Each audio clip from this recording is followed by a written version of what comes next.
వీక్షకులందరికీ నమస్కారం. మార్చి నెలలో ద్వాదశ రాశుల వారికి ఏ విధమైనటువంటి ఫలితాలు కలగబోతున్నాయో ఈ వీడియో ద్వారా తెలుసుకునేటువంటి ప్రయత్నం చేద్దాం. క్రోధీనామ సంవత్సరంలో చిట్ట చివరి మాసం ఈ మార్చి నెల. ఈ పాల్గొన మాసంలో గ్రహ సంపత్తిని గనక మనం పరిశీలనం చేస్తే గురుడు వృషభ రాశి యందు సంచారం చేస్తూ ఉన్నారు. మిథునమందు కుజుని యొక్క సంచారము కొనసాగుతూ ఉన్నది. కన్యారాశి యందు కేతుగ్రహం సంచారాన్ని ఆయన కొనసాగిస్తూ ఉన్నారు.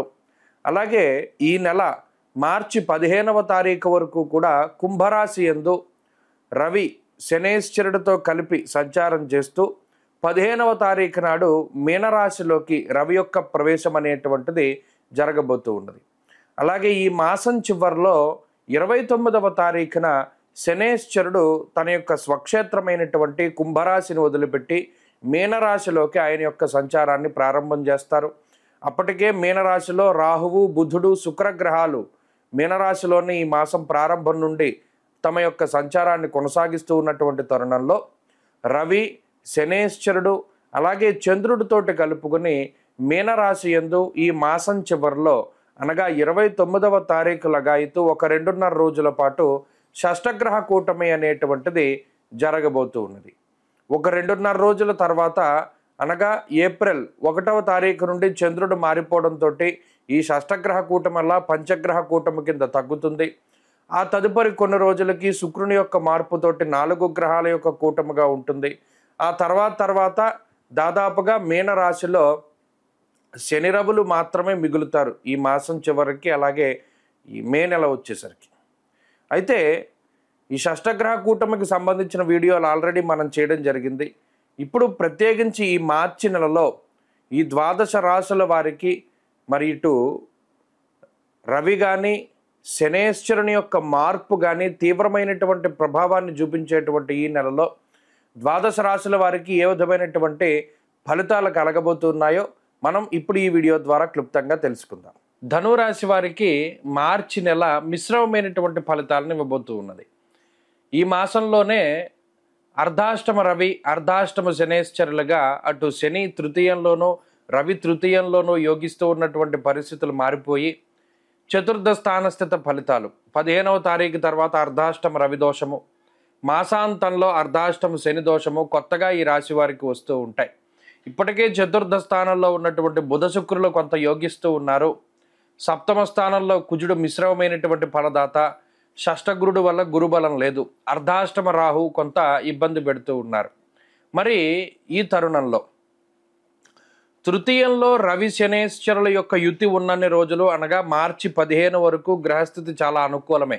ఎందుకంటే రవి, శనేశ్వరుడు, బుధుడు, శుక్రుడు, చంద్రుడు ఇలా 5 గ్రహాల తాలూకు శుభ ఫలితాలు ఉంటాయి. దాదాపుగా 60-70% గ్రహాలు యోగిస్తూ ఉన్నటువంటి పరిస్థితులు. ప్రధానంగా గురు, రాహు, కుజులు ఆ 3 కూడా అంత ప్రతికూలమైనటువంటి స్థానాల్లోనే ఉన్నారు కాబట్టి ఆ 30% ఫలితం కొంత తక్కువగా వస్తుంది. అయితే ఈ రవి శనేశ్వరుల యొక్క ఆనుకూలత ఉన్నప్పుడే కొంత జీవితంలో ముందుకు వెళుతూ ఉండడం ద్వారా ప్రత్యేకించి 15వ తారీఖు లోపు కొన్ని క్రియాశీలకమైనటువంటి నిర్ణయాలు కానీ, ముఖ్యమైనటువంటి ఒప్పందాలు కానీ, లేదా మరి ఏ ఇతరత్ర ముఖ్యమైనటువంటి పనులు ఏమైనా ఉంటే ముందుకు తీసుకెళ్ళిపోతూ ఉండాలి. ఎందుకంటే 15వ తారీఖు దాటిన తర్వాత అర్ధాష్టమ స్థానంలో గ్రహాలు ఎక్కువగా కూడుకుంటూ ఉన్నాయి. ఉన్న పెద్ద ఇబ్బంది ఏమీ లేదు. కాకపోతే చతుర్థ స్థానంలో రాహువు, రవి, శనేశ్వరులు ఉండడం అనేటువంటిది అంత మంచిది కాదు. ప్రత్యేకించి చతుర్థంలో రవి రాహువులు కలిసి ఉండడం వల్ల అంతఃక్లేశం గృహశ్చిద్ర సౌఖ్యహానిమ భోజనం అన్నది శాస్త్రం. కుటుంబపరమైనటువంటి కలహాలే ఇందులో. ప్రత్యేకించి అనారోగ్య సమస్యలు కాదు, ఆర్థిక ఇబ్బందులు ఏవి కాదు, ఎక్కువగా కుటుంబపరమైనటువంటి సమస్యలు ఇబ్బంది పెడుతూ ఉంటాయి. కుటుంబ సభ్యులు మీకు సరిగా రెస్పాండ్ కాకపోవడము, లేదా కుటుంబ సభ్యులు ఏదైనా ఇబ్బందులకు గురి చేస్తూ ఉండడము, మీరు చెప్పినటువంటి వాటికి వారు వ్యతిరేకంగా ఉండడము, లేదా వారు తీసుకున్న నిర్ణయాలు మీకు నచ్చకపోవడము, ఇలా ఇంట్లో సఖ్యతతో ఉండేటువంటి పరిస్థితులు ఉండవు. ఎంతసేపు కూడా మన ఇంట్లోంచి బయటికి వెళ్ళిపోదామా, ఇంకో చోట ఉందామా, లేకపోతే అసలు ఇంట్లో నాకు ప్రశాంతత దొరకట్లేదు, నేను బయటికి వెళ్ళిపోతాను, ఇవే మాటలు ఎక్కువగా వినబడుతూ ఉంటాయి. ఎక్కువ దెబ్బలాట్లు, కొట్లాట్లు, అరుచుగోడాలు, తిట్టుగోడాలు ఇవి ఇంట్లోనే ఎక్కువగా ఉంటాయి. ఇది ధనురాశి వారిలో ప్రధానంగా ఉంటుంది. ఎందుకంటే వాడి మధ్యలో పొరపచ్చాలకి గ్రహస్థితి కారణమవుతుంది. వాతశూలం మనక్లేశం భయం స్వస్థాన హానికృత్ అన్నది శాస్త్రం. అటు చతుర్థమందు రాహువు కూడా చిత్తభ్రంశం వాతరోగ అన్నాడు. అంటే ఇవన్నీ కూడా ఏం కలగజేస్తున్నాయంటే బంధువులతో విరోధానికి, స్నేహితులతో విరోధానికి, కుటుంబ సభ్యులతో విరోధానికి గ్రహస్థితులు ఎక్కువగా కారణమవుతూ ఉన్నాయి. అందువల్ల మానసిక ప్రశాంతత కొంత తక్కువగా ఉంటుంది. దీని తర్వాత ఈ గ్రహస్థితి ఎక్కువగా ఉద్యోగపరమైనటువంటి విషయాలపై ప్రభావాన్ని చూపెడుతూ ఉంటుంది. ఉద్యోగ మార్పు, స్థానచలనము, లేదా విద్యలో అంటే ఇది చదువుకునేటువంటి వాళ్ళలో కొంత డిస్టర్బెన్సెస్, ఏకాగ్రత లోపానికి కూడా అవకాశాన్ని కల్పిస్తూ ఉంటుంది. అంతేగాక ఈ గ్రహస్థితి ప్రత్యేకించి ఏదైనా దూరత్ర వెళ్ళాలి, వేరే దేశం వెళ్ళి చదువుకోవాలి అనేటువంటి వాళ్ళకి కూడా కొన్ని అవాంతరాలని కలిగిస్తూ ఉంటుంది. ఆ విషయంపై చాలా శ్రద్ధ చూపెడుతూ ఉండాలి. కాబట్టి ధనురాశి వారికి ఏంటి అంటే ఈ మార్చి నెల కొంత మిశ్రమమైనటువంటి మాసము. ఏదైనా చెయ్యాలి, మంచి పనులు, ఏదైనా జీవితంలో ముఖ్యమైన పనులు చేయాలి అంటే 15వ తారీఖు లోపే చేసుకోవాలి. 15వ తారీఖు దాటిన తర్వాత చేస్తే ఫలితాలు కొంత ప్రతికూలంగా ఉన్నాయి, లేదా కొంత జాప్యంతో అంటే చాలా లేట్గా జరుగుతూ ఉంటాయి. ఈ విషయాన్ని దృష్టిలో పెట్టుకోండి.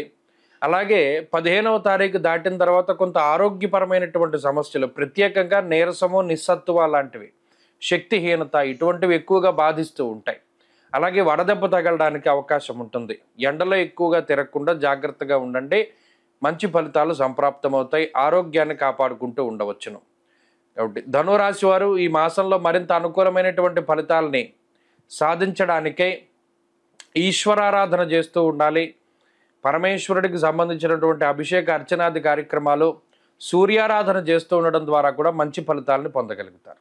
మార్చి నెల 29వ తారీఖు లగాయతు మే 21వ తారీఖు వరకు దాదాపుగా 53 రోజుల పాటు శని రాహువుల యొక్క యుతి మీనరాశి యందు, అందున పర్టికులర్గా పూర్వభాద్ర నక్షత్రం 4వ పాదంలో ఈ 53 రోజుల పాటు శని రాహువుల యొక్క కంజంక్షన్ అనండి, యుతి అనండి, కలయిక అనండి, ఏదైనా సరే ఈ 2 గ్రహాలతో పాటు అంటే ఇక్కడ షష్టగ్రహ కూటమి కూడా జరుగుతోంది. కానీ మిగతా గ్రహాల యొక్క కలయిక కన్నా శని రాహువుల యొక్క కలయిక, ఈ శని రాహువులతో పాటుగా రవి కూడా మీనరాశిలో ఉంటూ ఈ 3 గ్రహాల యొక్క కలయిక తీవ్రమైనటువంటి ప్రభావాన్ని చూపించబోతూ ఉన్నది. అయితే ఇది ప్రకృతి పరంగా ఇబ్బంది పెడుతూ ఉంటుంది.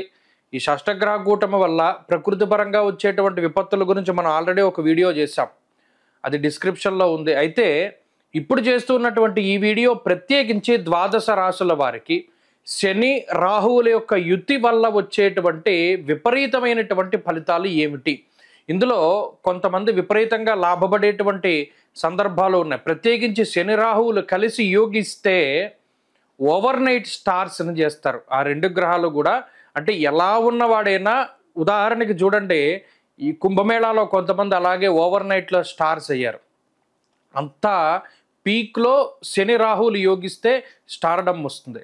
అది ఏదైనా సరే అంటే ఆర్థికంగా ఉపయోగపడుతుంది, లేకపోతే ఇంకోటి అది ప్రయోజనాన్ని పక్కన పెడితే అంత విపరీతంగా యోగిస్తారు. అలాగే శని రాహువులు ఇబ్బంది పెడితే అంతగానో ఇబ్బంది పెట్టేటువంటి పరిస్థితులు ఉన్నాయి.